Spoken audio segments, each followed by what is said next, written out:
Good morning, guys. It is 3:30ish on Sunday morning. It's a week tomorrow till Harry's funeral. Things are crazy, not in a good way. My mother-in-law left on Friday to give me a couple of days break, but it's just allowed me to have paperwork out. I've been drowning in paperwork, really, trying to get things sorted. Car insurance, house insurance, things you just don't think of, like their house insurance, for instance, was in Howie's name. So if something happened, if I had a fire, I wouldn't be covered because it wasn't in my name. So I actually couldn't find any paperwork to do with that. So we've just started a new policy.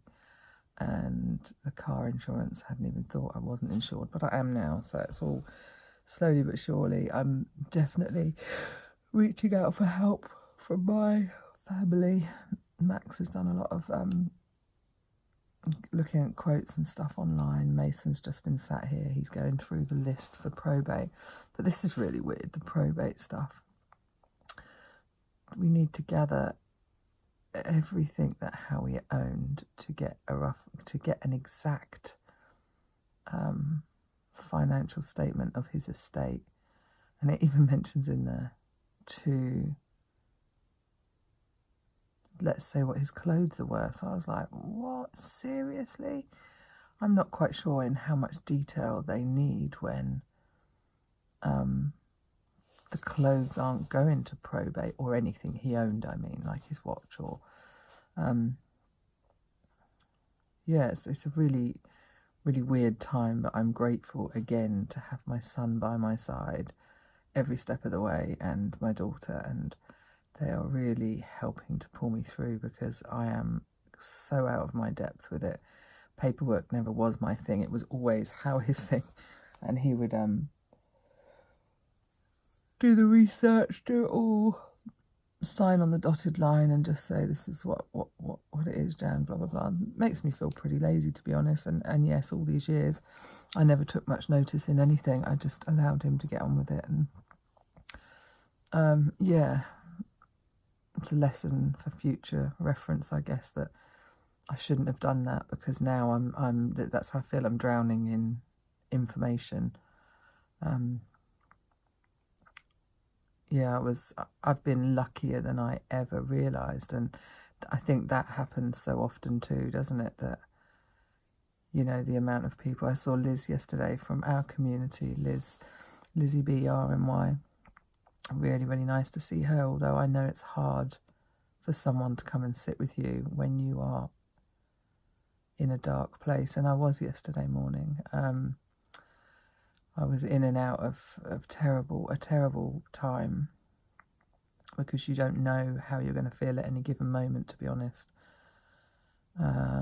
And yeah, the post arrived while Lizzie was there, and a box came which was from the organ donation, and a beautiful letter thanking me for supporting Howie's decision in the organ donation. And there's 6 gold pins for the family, and they're a gold love heart with a yes on it, and it says in there to wear it with pride, with justifiable pride, in the knowledge that you know your loved one has helped others' lives. And I knew something like that was coming. They told me it, obviously, in the depth, that 24-hour period when we knew Howie wasn't going to survive, and I was deciding on the organ donation.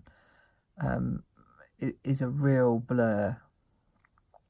Everything, it went so slow but so fast, and the information that you gather you can't really retain, because you're grieving at the same time, knowing that you've got to say goodbye. So I remembered something, and it's weird because this little square box arrived in the post, and I was dreading opening it. It was like, oh God. It kind of took me straight back to that first conversation over, this is what will happen if Howie can donate his organs. So yeah, again, it's all little tiny things, isn't it? I don't know if I mentioned about writing a card out. You know, that was a massive thing, to be the first time I ever wrote a card where I didn't put his name in it, because that makes me sad that I'll never write Jan and Howie again. And it is those little things. It's those little things that that knock you down when you think you're doing okay. Yeah, so I didn't even get dressed yesterday. I had a bath, but in the meantime, which was quite relaxing. It's my first bath since Boxing Day. Obviously, I've showered every day, guys. I just mean I had a relax in the bath. But I put my pajamas back on and didn't want to adult outside the house. So I'm sure I'm going to get days like that, and I'm sure I also know it's okay. I know everybody's telling me that there's no rules with this. I have to go with whatever I feel, and that is exactly what I am doing. Again, my neighbour Phil, Howie's friend, he could not do enough for me in any aspect. So yeah, that's where I'm at now. 1 week tomorrow, my husband will be buried, and I see the vicar on Tuesday. He's going to come to my house and talk about Howie and talk about the service. And really, next week we have to get the order of service together. I have to ring a photographer tomorrow. I'm going to have a photographer, and I've actually decided to have my neighbour's son is actually going to video it for me. He's going to be discreet. He's not going to be in your face like at a wedding or something like that. But he's going to be discreet, and I think I need to just ask the Reverend. But Howie and I was always about the photos and stuff. And I know, a bit like I just talked about that hour, I don't think I'm going to remember this very well. I think it may be quite a bit of a blur. More and more people are clicking on the Facebook thing to say that they're going to come, and I've just got to sort of finalise some details of the funeral, but other than that, it's all going to plan at the moment. I pick up Nick and Deanne from the airport and Beatrix on Monday morning to come here. So, and I know they're going to have a couple of days away, so they're not here the whole time. And it's just taking every day as it comes, really, and kind of going with it, not having any definite plans. I can see people or not. It was nice. Like I said, it was really nice for Liz to come, because I don't think it's easy to see somebody like this. I think I'd like to avoid me, but we just go with it. That's all I can do. It is what it is, and my heart breaks every time I think about him over and over again. But then I have to remember that generous act of organ donation has helped other people to live. So I try to follow up my thoughts with that, and in the knowledge that some people are alive today because they have part of my husband. And yeah, that does warm my heart a little bit. Doesn't fix my heart, but it warms my heart.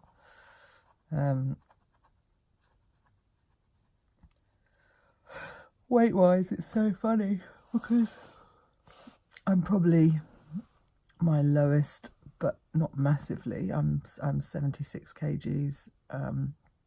Obviously, that's not on purpose. And as little as I'm eating, I think I've told you I have drunk every single night into oblivion, even though I don't want to. And I think the reason I'm awake tonight at 3:30 is because I didn't drink that much. I was too tired last night.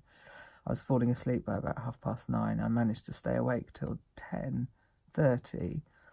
But because I went to bed at 10:30, I'm now awake now at 3:30. And I'm hoping I can get back to sleep. Otherwise, that's even worse. It's a worse knock-on when you're tired. Everything seems that little bit more worse. Everything seems worse. But if you can't sleep, you can't sleep, right? Anyway, that's my update. That's where I'm at. I need to clear the table downstairs in the orangery, just it's paperwork galore.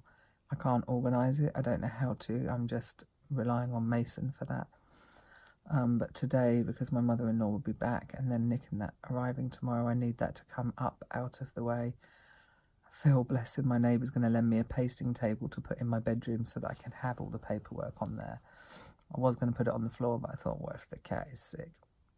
Not the one. So we're going to put it on a pasting table, and then I can keep an eye on it all, and it's out the way of little one, because I've got a little 4-year-old coming around. Anyway, guys, that's my in the middle of the night update. Still laying down. I have been upright, I promise. Still shit. I hope you're all really well, healthy and happy. And yeah, again, thanks always for your messages of support. Still checking in on me. That's kind. And I will catch up with you all again when I can. Take care. Bye.